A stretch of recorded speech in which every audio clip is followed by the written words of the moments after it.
Hello everyone. ਅੱਜ ਆਪਾਂ ਕਰਾਂਗੇ ਲੈਸਨ 14 ਮੇਰਾ ਪੰਜਾਬ ਦੀ ਰੀਡਿੰਗ ਅਤੇ ਐਕਸਪਲੇਨੇਸ਼ਨ। ਸੋਹਣਿਆ ਦੇਸਾਂ ਵਿੱਚੋਂ ਦੇਸ ਪੰਜਾਬ ਨੀ ਸਈਓ, ਜਿਵੇਂ फुल्ला ਵਿੱਚੋं फुल गुलाब नी सईयो। इसका मतलब है कि सारे देशों में मेरा देश पंजाब सबसे सोहना है, ठीक उसी तरह जैसे कि सारे फूलों में सबसे सुंदर फूल गुलाब होता है। ਸਾਡੇ ਦੇਸ਼ ਵਿੱਚ 29 सूबे ਹਨ कि हमारे देश में 29 स्टेट्स हैं। पंजाब ਇਹਨਾਂ ਵਿੱਚੋਂ ਇੱਕ ਪ੍ਰਸਿੱਧ सूबा है। प्रसिद्ध यानी फेमस। और पंजाब इन सारे स्टेट्स में एक प्रसिद्ध या फेमस स्टेट है। ये भारत ਦੀ उत्तर पश्चिम दिशा ਵਿੱਚ है। ये भारत के नॉर्थ ईस्ट डायरेक्शन में है। पंजाब ਦੀ हद पाकिस्तान देश नाल लगती है। हद यानी कि बॉर्डर। तो पंजाब का जो बॉर्डर है पाकिस्तान के संग लगता है। इस करके इस नू सरहदी सूबा भी कहा जाता है। तो इस चलते इसको बॉर्डर स्टेट, सरहदी सूबा यानी बॉर्डर स्टेट भी बोला जाता है। पंजाब ਦੇ ਗੁਆਂਢੀ सूबे हरियाणा, हिमाचल प्रदेश, जम्मू कश्मीर ਅਤੇ राजस्थान ਹਨ। गुआंढी यानी नेबरिंग, पड़ोस के। तो पंजाब के पड़ोस के स्टेट्स हैं हरियाणा, हिमाचल प्रदेश, जम्मू कश्मीर और राजस्थान। इस ਦਾ ਖੇਤਰਫਲ लगभग 50,000 वर्ग किलोमीटर है। क्षेत्रफल यानी कि कितना बड़ा है, मेजरमेंट। तो पंजाब का मेजरमेंट लगभग 50,000 किलोमीटर है। ਇਸ ਦਾ ਆਕਾਰ ਭਾਵੇਂ ਦੂਜੇ ਸੂਬਿਆਂ ਦੇ ਮੁਕਾਬਲੇ ਘੱਟ ਹੈ, ਪਰ ਦੇਸ਼ ਵਿੱਚ ਇਸ ਦਾ ਨਾਂ ਮਾਣ ਨਾਲ ਲਿਆ ਜਾਂਦਾ है कि पंजाब का जो साइज़ है भले ही दूसरे स्टेट्स के मुकाबले कम है, पर फिर भी पंजाब का नाम देश में बड़ी मान या इज्जत के संग लिया जाता है। आकार यानी कि साइज़।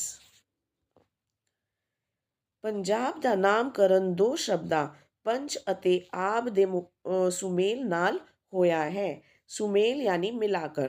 तो पंजाब का जो नामकरण है, पंजाब का जो नाम है, दो शब्द पंच और आब को मिला के रखा गया है। जिस तो भाव है पंज पानियां दी धरती। और इस वर्ड का मतलब है, पंजाब का मतलब है पांच पानियों यानी 5 रिवर्स का लैंड। पंजाब ਨੂੰ ਕੁਦਰਤ ਵੱਲੋਂ ਪਾਣੀ ਦੀ ਬਹੁਤ ਵੱਡੀ दात बख्शी गई है। पंजाब का कुदरत के तरफ से पंजाब को पानी का बहुत बड़ा वरदान, दात यानी कि वरदान दी गई है। ਕਿਸੇ ਸਮੇਂ ਪੰਜਾਬ ਵਿੱਚ 5 ਦਰਿਆ ਵਗਦੇ ਸਨ, झेलम, चेनाब, रावी, व्यास ते सतलुज। कि कोई एक ऐसा टाइम था जब पंजाब में 5 रिवर्स बहते थे। उनके नाम में झेलम, चेनाब, ਰਾਵੀ, ਵਿਆਸ ਔਰ ਸਤਲੁਜ। ਪੰਜਾਬ ਨੂੰ 1947 ਈਸਵੀ ਵਿੱਚ ਬਟਵਾਰੇ ਦਾ ਦਰਦ झेलना पिया। 1947 में पंजाब को जब इंडिया का पार्टीशन हुआ था तो उसका दर्द या तकलीफ झेलना पड़ा था। झेलना यानी कि झेलना। जिस कारण अजोके पंजाब ਵਿੱਚ सिर्फ 3 दरिया रावी, व्यास ਤੇ सतलुज ही वगते हैं। तो अजोके पंजाब यानी आज के पंजाब, पार्टीशन के चलते पंजाब में आज सिर्फ 3 नदी ही बहती हैं, 5 नहीं बहती। वो है 3 नदियां हैं रावी, व्यास और सतलुज। झेलम ਅਤੇ ਚਨਾਬ ਦੇਸ਼ ਦੀ ਵੰਡ ਸਮੇਂ पाकिस्तान ਵਿੱਚ रह गए सन। झेलम और चनाब जब देश का पार्टीशन हो रहा था, यानी कि इंडिया और पाकिस्तान में बट रहा था, तब वो पाकिस्तान में ही ये दो नदियां रह गए। बहुत समय पहला पंजाब विच कदे 7 दरिया भी बगदे सन। बहुत समय पहले पंजाब में कभी 7 रिवर्स भी बहते थे। वगदे यानी बहते। उस समय इस दा नाम सप्त सिंधु हुंदा सी। और उस समय इसका नाम सप्त सिंधु होता था। सप्त यानी 7 और सिंधु यानी रिवर्स, यानी कि 7 रिवर्स का स्टेट। ਮਹਾਰਾਜਾ ਰਣਜੀਤ ਸਿੰਘ ਦੇ ਰਾਜ ਸਮੇਂ ਪੰਜਾਬ ਦੀਆਂ ਹੱਦਾਂ ਅਫਗਾਨਿਸਤਾਨ ਤੋਂ ਸਤਲੁਜ ਦਰਿਆ ਤੱਕ ਫੈਲੀਆਂ ਹੋਈਆਂ ਸਨ। महाराजा रंजीत सिंह के समय में पंजाब का जो हद था, पंजाब का जो बाउंड्रीज था, अफगानिस्तान से लेके सतलुज नदी तक था, फैला हुआ था। भारी हमलावारां ਦੇ ਤਾਬਿਆਂ ਕਾਰਨ ਇਸ ਦੀਆਂ सरहदां बदलदियां रहियां हन। और जो बाहर से हमले होते थे उसके चलते इसकी जो बाउंड्रीज है बदलती रहती थी। ਦੇਸ਼ ਦੀ ਵੰਡ ਸਮੇਂ ਪਾਕਿਸਤਾਨ ਬਣਨ ਕਾਰਨ ਪੰਜਾਬ ਦੋ ਭਾਗਾਂ ਵਿੱਚ ਵੰਡਿਆ गया, पूर्वी पंजाब ਅਤੇ पश्चिमी पंजाब। जब देश का वंड हो रहा था, पार्टीशन हो रहा था, तब पाकिस्तान बनने के चलते पंजाब दो भागों में बट गया, वंडिया गया यानी बट गया। एक भाग था पूर्वी पंजाब और दूसरा था पश्चिमी पंजाब। ਭਾਰਤ ਵਿਚਲੇ ਪੰਜਾਬ ਨੂੰ ਪੂਰਬੀ ਜਾਂ ਚੜ੍ਹਦਾ ਪੰਜਾਬ ਅਤੇ ਪਾਕਿਸਤਾਨ ਵਿਚਲੇ ਪੰਜਾਬ ਨੂੰ ਪੱਛਮੀ या लहंदा पंजाब कहा जाता है। और जो पंजाब भारत के बीच है उसे हम पूर्वी या चढ़दा पंजाब बोलते हैं, और जो पंजाब पाकिस्तान के बीच है उसे हम पश्चिमी या लहंदा पंजाब बोलते हैं। पंजाब ਨੂੰ देश ਦੀ ਖੜਕ ਭੁਜਾ भी कहा जाता है। पंजाब को देश की खड़क भुजा भी बोला जाता है। भुजा यानी कि बाह, तो ऐसी बाह जो देश की हिफाजत करे। ਪੰਜਾਬ ਦੇ ਲੋਕਾਂ ਨੂੰ ਹਮੇਸ਼ਾ ਹੀ ਦੇਸ਼ ਦੀ ਰੱਖਿਆ ਲਈ ਬਾਹਰਲੇ ਹਮਲਾਵਾਰਾਂ ਨਾਲ ਲੋਹਾ ਲਿਆ ਹੈ। और जो पंजाब के जो लोग हैं, क्योंकि पंजाब एक बॉर्डर स्टेट है, पाकिस्तान के बॉर्डर पे है पंजाब, तो इसीलिए पंजाब ने हमेशा बाहर के हमलावारों से लोहा लिया है, यानी लोहा लेना यानी मुकाबला किया है डट के। देश ਦੀ ਰੱਖਿਆ ਲਈ ਸਮੇਂ-ਸਮੇਂ ਕੀਤੀਆਂ ਕੁਰਬਾਨੀਆਂ ਸਦਕਾ ਪੰਜਾਬ ਦਾ ਨਾਮ बहुत मान नाल लिया जाता है। और देश के लिए जो कुर्बानी किया है पंजाब ने, धीरे धीरे मतलब समय समय से रक्षा करने के लिए देश के लिए, तो उस चलते पंजाब का नाम बहुत ही मान से यानी इज्जत से लिया जाता है।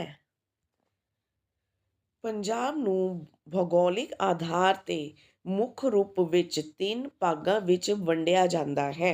पंजाब को भौगोलिक आधार यानी कि जोग्राफिकली 3 हिस्सों में बांटा जाता है, माझा, दोआबा और मालवा। इन 3 पार्ट्स में पंजाब को बांटा जाता है। व्यास दरिया तो पाकिस्तान की हद तक फैले खेतर ਨੂੰ माझा किया जाता है। व्यास दरिया से लेके पाकिस्तान तक की हद को जितना जगह है उसके बीच में उसे हम माझा कहते हैं। व्यास ਅਤੇ ਸਤਲੁਜ ਦਰਿਆਵਾਂ ਦੇ ਵਿਚਕਾਰਲੇ ਖੇਤਰ ਨੂੰ ਦੁਆਬਾ ਕਹਿੰਦੇ ਹਨ। और व्यास और सतलुज दरियावा रिवर्स के बीच के जगह को हम लोग दुआबा कहते हैं। सतलुज दरिया तो हरियाणा ਅਤੇ राजस्थान ਦੀ हद तक फैले खेतर ਨੂੰ मालवा अखवाते हाँ। और सतलुज दरिया से लेके हरियाणा और राजस्थान की बॉर्डर तक पहुंचने वाली जगह को हम लोग क्या कहते हैं? मालवा कहते हैं। पंजाब के कुल 22 किले हन। जिले हन। पंजाब में टोटल 22 जिले हैं। चंडीगढ़ पंजाब की राजधानी है। चंडीगढ़ पंजाब की राजधानी है। ਅੰਮ੍ਰਿਤਸਰ, ਪਟਿਆਲਾ, ਲੁਧਿਆਣਾ, ਜਲੰਧਰ, ਬਠਿੰਡਾ आदि पंजाब के प्रमुख शहर ਹਨ। और ये जो अमृतसर है, पटियाला, लुधियाना, जलंधर, बठिंडा, ये सारे पंजाब के मेन शहर है, प्रमुख यानी मेन, जिन्हां ਦੇ ਨਾਮ ਵੱਖ-ਵੱਖ ਕਾਰਨਾਂ ਕਰਕੇ देश ਅਤੇ संसार ਵਿੱਚ प्रसिद्ध ਹਨ। और इन सारे शहरों के नाम अलग अलग वख कारण यानी अलग अलग कारण के चलते देश और पूरे संसार में भी फेमस है। अमृतसर सिख धर्म का पवित्र स्थान है। अमृतसर सिख धर्म का बहुत ही पवित्र होली जगह है। श्री हरमिंदर साहिब अमृतसर विच ही स्थित है। श्री हरमिंदर साहिब यानी कि गोल्डन टेम्पल अमृतसर के विच में ही है। पटियाला पंजाब का एक प्रसिद्ध शहर है। पटियाला पंजाब का एक प्रसिद्ध यानी फेमस शहर है। ਇੱਥੇ ਬਹੁਤ ਸਾਰੀਆਂ ਇਤਿਹਾਸਕ ਇਮਾਰਤਾਂ ਹਨ। इतिहासक यानी हिस्टोरिकल इमारतें यानी बिल्डिंग्स। तो पटियाला के अंदर बहुत सारी ऐतिहासिक बिल्डिंग्स हैं। ਇੱਥੇ इस राज्य का मुख्य औद्योगिक शहर लुधियाना है और पंजाब का मेन ਉਦਯੋਗਿਕ यानी बिजनेस शहर लुधियाना है। ਜਲੰਧਰ ਖੇਡਾਂ ਅਤੇ ਲੁਧਿਆਣਾ ਹੌਜ਼ਰੀ ਦਾ ਸਮਾਨ ਤਿਆਰ ਕਰਨ ਲਈ ਦੁਨੀਆ ਭਰ ਵਿੱਚ प्रसिद्ध है। जलंधर खेडा यानी गेम्स का जो सामान होता है, स्पोर्ट्स का जो सामान होता है, और लुधियाना हौजरी यानी कि गर्म कपड़ों का जो सामान होता है वो तैयार करने के लिए दुनिया भर में प्रसिद्ध है, फेमस है। भटिंडे विच एक ऐतिहासिक किला है। भटिंडे में एक ऐतिहासिक किला यानी हिस्टोरिकल किला है। ਇੱਥੇ ਏਸ਼ੀਆ ਮਹਾਂਦੀਪ ਦੀ ਸਭ ਤੋਂ ਵੱਡੀ ਛਾਉਣੀ ਅਤੇ ਇੱਕ ਵੱਡਾ रेलवे जंक्शन है। तो भटिंडा में क्या है? Asian continent. जो एशिया का जो कंटिनेंट है उसमें सबसे बड़ी छावनी यानी कि कैंट अते और एक बहुत बड़ा रेलवे जंक्शन है। पंजाब का विरसा बहुत अमीर है। विरसा यानी हिस्ट्री और अमीर यानी रिच, यानी कि पंजाब का जो हिस्ट्री है बहुत रिच है, बहुत अच्छा है। लोग आपसी भाईचारे अते प्यार नाल रहंदे हन। यहाँ के जो लोग हैं आपस में भाईचारा, ब्रदरहुड और प्यार के संग रहते हैं, यानी कि भाइयों की तरह रहते हैं, लड़ते नहीं हैं। लोगों का रहन सहन सादा अते खुला डुला है और जो लोगों का रहन सहन है, रहने का ढंग है, वो सादा है यानी सिंपल है और बहुत खुला डुला है। शारीरिक पक्ष तो पंजाबी ਉੱਚੇ लंबे कद ਅਤੇ ताकतवर जुस्से वाले ਹਨ। शारीरिक पक्ष यानी कि उनका जो बॉडी का जो मेक है, उनकी बॉडी क्या है कि वो बहुत ऊंचे लंबे कद के होते हैं। कद यानी हाइट, और ताकतवर जुस्से, जुस्से यानी शरीर, और बहुत उनका शरीर बलवान या ताकतवर होता है।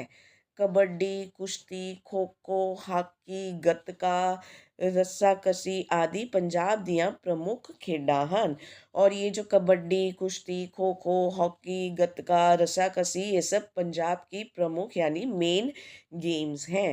लून सियानी मियानी, बांदर किला, पंडा पंडारिया, कोटला छपाकी, इंगन मिंगन, पिट्ठू, गुल्ली डंडा आदि पंजाब दियाँ विरासती खेडां ਹਨ। विरासती यानी कि पुराने समय से जो खेल चली आ रही हैं, तो ये जो सारे खेल हैं ये पंजाब के पुराने समय से चले आ रहे हैं। पंजाब विच बहुत सारे मेले लगते हैं। पंजाब में बहुत सारे मेले भी लगते हैं, जिन्हां विचों विसाखी, जगरावां दी रोशनी, छपार दा मेला, माघी दा मेला अते शहीदी जोड़ मेला आदि प्रमुख हैं। और इन सब मेलों में से ये वाले मेले मेन हैं, प्रमुख यानी कि मेन। दिवाली, होली, लोहड़ी, रखड़ी, ईद, ਤੀਆਂ ਅਤੇ बसंत ਇੱਥੇ ਦੇ प्रमुख त्यौहार ਹਨ। त्यौहार यानी कि फेस्टिवल। तो यहाँ के मेन फेस्टिवल्स यहाँ से यहाँ तक है। ਪੰਜਾਬੀ ਲੋਕ ਇੱਕ ਦੂਜੇ ਨਾਲ ਦੁੱਖ ਵੰਡਾਉਂਦੇ ਅਤੇ खुशियाँ ਸਾਂਝੀਆਂ करते हैं।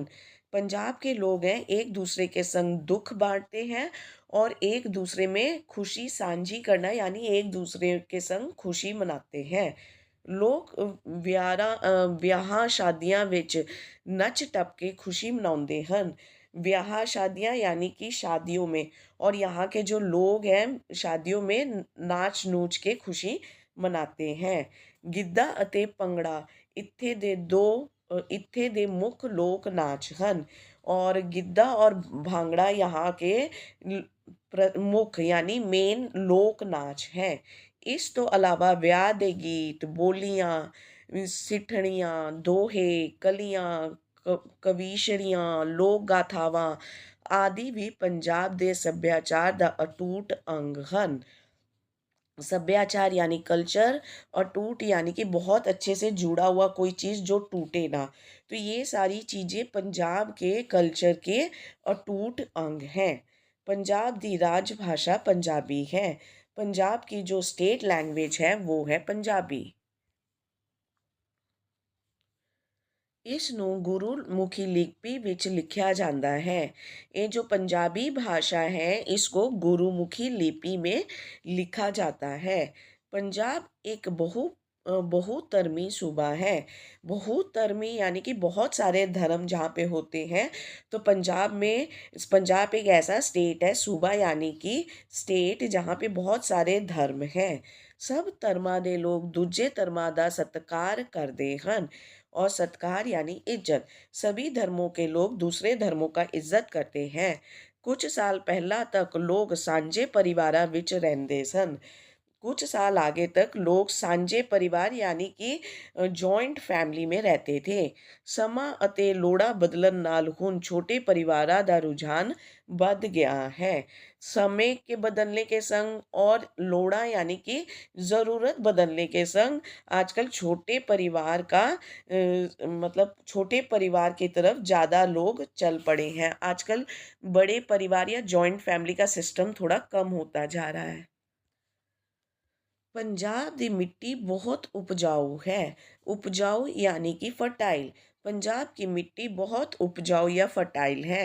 पंजाब ਨੂੰ ਭਾਰਤ ਦਾ अन्नदाता कहा जाता है।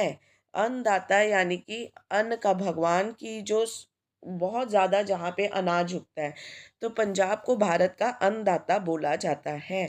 कनक ਦੀ प्रति एकड़ पैदावार ਲਈ पंजाब देश भर ਵਿੱਚ मोहरी सूबा है। कनक यानी कि गेहूँ, वीट, और जो वीट की पैदावार है वो प्रति एकड़ पर एकड़ पंजाब में पूरे देश के मुकाबले सबसे ज़्यादा होता है। मोहरी यानी कि सबसे आगे। नरमा, कपाह, छौना, सरੋਂ, गुआग, मक्की, गन्ना, बाजरा आदि पंजाब ਦੀਆਂ मुख्य फसलां ਹਨ। फसला यानी क्रॉप्स और मुख यानी मेन। तो ये सारे पंजाब के मेन क्रॉप्स हैं। ਪੁਰਾਣੇ ਸਮਿਆਂ ਵਿੱਚ ਖੇਤੀ ਬਲਦਾਂ ਅਤੇ ਊਠਾਂ ਨਾਲ ਕੀਤੀ ਜਾਂਦੀ ਸੀ। पुराने समय में खेती बलदा यानी ऑक्स होते हैं ना, ऑक्स, और ऊँटा यानी कैमल के यूज से की जाती थी। उस समय पंजाली ਲੱਕੜ ਦਾ हल, सुहागा, गड्ढा, हल्ट आदि खेतीबाड़ी ਦੇ प्रमुख संद सन। संद यानी इंस्ट्रूमेंट। तो पुराने समय में पंजाली, ਲੱਕੜ ਦਾ हल, सुहागा, गड्ढा, हल्ट आदि से खेतीबाड़ी की जाती थी। आजकल खेतीबाड़ी ट्रैक्टਰਾਂ ਨਾਲ ਕੀਤੀ ਜਾਂਦੀ है। आजकल खेतीबाड़ी ट्रैक्टर को यूज़ करके की जाती है। ਖੇਤੀਬਾੜੀ ਦੇ ਆਧੁਨਿਕ ਸੰਦਾਂ ਵਿੱਚ ਕੰਬਾਈਨ, ਰੋਟਾਵੇਟਰ, ਤਬੀਆ, कल्टीवेटर, लेज़र कराहा आदि प्रमुख हैं। और आधुनिक यानी मॉडर्न, और संदा मीन्स इंस्ट्रूमेंट। तो आजकल के मॉडर्न इंस्ट्रूमेंट्स यूज़ होते हैं जैसे कि कंबाइन, रोटावेटर, तबिया, कल्टीवेटर, लेज़र कराहा, और इनसे खेती बाड़ी की जाती है। ਛਾਉਣੀ ਹੇਠ ਰਕਬਾ ਵਧਣ ਕਾਰਨ ਧਰਤੀ ਹੇਠਲਾ ਪਾਣੀ ਦਾ ਪੱਧਰ डूंगा ਹੁੰਦਾ जा रहा है। छौना यानी कि पैडी। अब पैडी की खेती बाड़ी बढ़ती जा रही है। रकबा यानी कि किसी चीज़ के ऊपर रकबा कर लेना, हक जमा लेना। तो अब पैडी की जो खेती बाड़ी में ज़्यादा हक जमता जा रहा है, और इसके चलते धरती के हेठला पानी यानी कि धरती के नीचे के पानी का जो पद्धर है, पद्धर यानी कि लेवल, डूंगा यानी कि कम होता जा रहा है। ਕੀਟਨਾਸ਼ਕਾਂ ਅਤੇ ਰਸਾਇਣਾਂ ਦੀ ਜ਼ਿਆਦਾ ਵਰਤੋਂ ਕਾਰਨ ਪੰਜਾਬ ਦੀ ਧਰਤੀ ਬੰਜਰ ਹੋਣ ਜਾਣ ਦਾ डर है। कीटनाशक यानी कि इंसेक्टिसाइड और पेस्टिसाइड्स ज़्यादा यूज़ करने के चलते पंजाब की धरती का बंजर हो जाना यानी इनफर्टाइल हो जाना का डर बढ़ता जा रहा है। सानू इस बारे सचेत होने की लोड़ है, और हमें इस बारे में सुचेत होना यानी कि हमें इस बारे में ध्यान देने की ज़रूरत है। तो हमें इस बात से सुचेत रहना है कि ज़्यादा इंसेक्टिसाइड्स और पेस्टिसाइड्स यूज़ नहीं करना है, नहीं तो जो पंजाब की ज़मीन है बंजर हो जाएगी, इनफर्टाइल हो जाएगी। पंजाब की धरती ने बहुत महान शख्सियतां पैदा कीतियां हन। कि पंजाब की जो धरती है बहुत महान शख्सियता यानी कि बड़े बड़े लोग पैदा किए हैं। देश ਦੀ ਆਜ਼ਾਦੀ ਦੀ ਲੜਾਈ ਵਿੱਚ ਸ਼ਹੀਦੀ ਪਾਉਣ वाले देश भक्तों ਵਿੱਚ लगभग 80% लोग पंजाबी ਹਨ। और देश की जो लड़ाई हुई थी देश को आज़ाद कराने के लिए, उसमें 80% लोग कहाँ थे? जो हमारे फ्रीडम फाइटर्स कहाँ से आए? पंजाब से।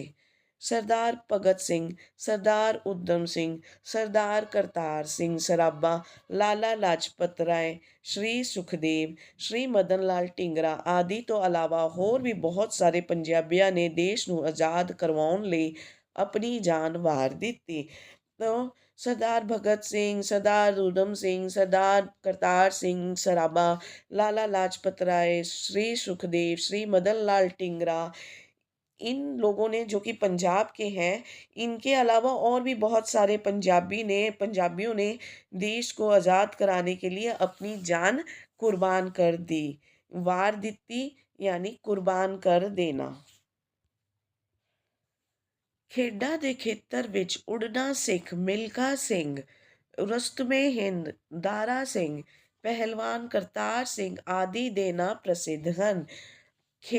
खेलों के क्षेत्र में, खेलों के फील्ड, क्षेत्र यानी फील्ड, खेलों के फील्ड में उड़ना सिख जो है मिल्खा सिंह, रुस्तमे हिंद जो है दारा सिंह, पहलवान करतार सिंह के नाम प्रसिद्ध हैं, फेमस हैं। ਭਾਰਤੀ ਹਾਕੀ ਟੀਮ ਦੇ ਪੰਜਾਬੀ ਖਿਡਾਰੀਆਂ ਸਦਕਾ ਓਲੰਪਿਕ ਖੇਡਾਂ ਵਿੱਚ ਕਈ बार स्वर्ण तगमे जीते हैं। और भारत की हॉकी टीम में जो पंजाबी खिलाड़ी खेलते थे, उन्होंने ओलंपिक के गेम्स में बहुत बार स्वर्ण तगमे यानी गोल्ड मेडल जीते हैं। पंजाब गुरुआं, पीरां, पैगंबरां ਅਤੇ ਭਗਤਾਂ ਦੀ धरती है। पंजाब गुरुओं की धरती है, पीरों की धरती है, पैगंबरों की धरती है और भक्तों की धरती है। पंजाब ਦੇ ਅਨੇਕਾਂ ਮਹਾਂਪੁਰਸ਼ਾਂ ਨੇ ਦੁਨੀਆ ਨੂੰ ਸਿੱਧੇ ਰਾਹ ਪਾਉਣ ਲਈ अपना सारा जीवन ला ਦਿੱਤਾ।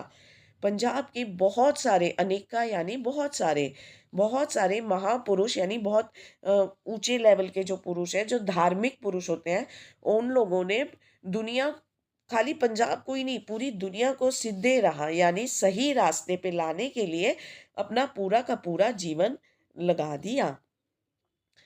ਭਾਈ ਕਨਈਆ ਅਤੇ ਭਗਤ ਪੂਰਨ ਸਿੰਘ ਵਰਗੇ ਸਮਾਜ ਸੇਵਕਾਂ ਨੂੰ ਲੁਕਾਈ ਨੂੰ ਮਨੁੱਖਤਾ ਦੀ ਭਲਾਈ ਦਾ ਰਾਸਤਾ ਦਿਖਾਇਆ। लुकाई यानी कि लोग और मनुष्यता यानी ह्यूमैनिटी, अच्छे ह्यूमन वैल्यूज़। तो भाई कन्हैया अते भगत पूरन सिंह ने जैसे समाज सेवकों ने लोगों को लोगों की भलाई का रास्ता दिखाया कि लोगों की भलाई करनी चाहिए, हर इंसान को दूसरे इंसान की भलाई करनी चाहिए। ਆਪਣੀਆਂ ਬਹੁਪੱਖੀ ਖੂਬੀਆਂ ਕਾਰਨ ਪੰਜਾਬ ਦਾ ਨਾਮ ਸੰਸਾਰ ਭਰ ਵਿੱਚ ਮਾਣ ਨਾਲ ਲਿਆ ਜਾਂਦਾ ਹੈ। बहुपक्षी खूबियाँ यानी कि बहुत सारी डिफरेंट खूबियाँ, अच्छाइयाँ। तो अपनी बहुत सारी डिफरेंट अच्छाइयों के कारण पंजाब का जो नाम है संसार में मान यानी इज्जत से लिया जाता है। पर अजोके पंजाब की नौजवान पीढ़ी बुरियां आदतों विच पै रही है। लेकिन अजोके पंजाब यानी आज के पंजाब की जो नौजवान पीढ़ी है, यूथ है, वो बुरी आदतों में पड़ रही है। नौजवानों विच खत्ती कम करन दा रुझान घट रहा है। नौजवान जो है, आज का जो यंग पीपल है पंजाब का, उन लोग में हाथ से काम करने का जो चाव है वो कम होता जा रहा है अते विखावे दी रुचि बढ़ रही है। और उसके बदले क्या बढ़ रहा है? दिखावा करना। उसका दिखावा में ज़्यादा ध्यान चला गया है और हाथ से मेहनत करने में कम हो गए हैं। कुछ गबरू नशिया विच पै के अपना जीवन बर्बाद कर रहे हैं। कुछ गबरू यानी कि नौजवान नशे में पड़ के अपनी जिंदगी खराब कर रहे हैं। नैतिक कदरां कीमतां दा पतन हो रहा है। नैतिक यानी मॉरल, जो हाई मोरालिटी थी, उनकी जो कदर थी, उनकी जो कीमत थी, वो उसका पतन हो रहा है यानी कि उसका डाउनफॉल हो रहा है। ਨੌਜਵਾਨ ਆਪਣੇ ਵਡਮੁੱਲੇ ਵਿਰਸੇ ਨੂੰ ਭੁੱਲ ਕੇ ਕੁਰਾਹੇ ਪੈ ਰਹੇ ਹਨ। वडमूल्य विरसे, वडमूल्य यानी कि जिसका बहुत मूल्य होता है, बहुत हाई प्राइस, बहुत कॉस्टली प्रेशियस चीज़ होता है। और विरसे यानी कि हिस्ट्री। तो अपने पुराने बहुत ऊंचे हिस्ट्री को भूल के कुराहे, कुराहे मतलब गंदे रास्ते पे पड़ रहे हैं। असी पंजाब दा भविक, हाँ, भविक यानी फ्यूचर, कि हम लोग पंजाब के फ्यूचर हैं। असा सारिया ने रल के अपने अमीर विरसे दी संभाल करनी है। रल के यानी मिल के। तो हम सारों का फर्ज है कि हम सारे मिल के पंजाब के अमीर विरसे यानी रिच हिस्ट्री को संभालें ਅਤੇ ਪੰਜਾਬ ਦੀ ਤਰੱਕੀ ਵਿੱਚ ਯੋਗਦਾਨ ਪਾਉਣਾ है। तरक्की यानी प्रोग्रेस, योगदान यानी कंट्रीब्यूशन। और हमारा ये फ़र्ज़ है कि हम सब मिल के पंजाब के रिच हिस्ट्री को संभालें और पंजाब की तरक्की में अपना कंट्रीब्यूशन करें और उल्टे रास्ते पे ना चलें।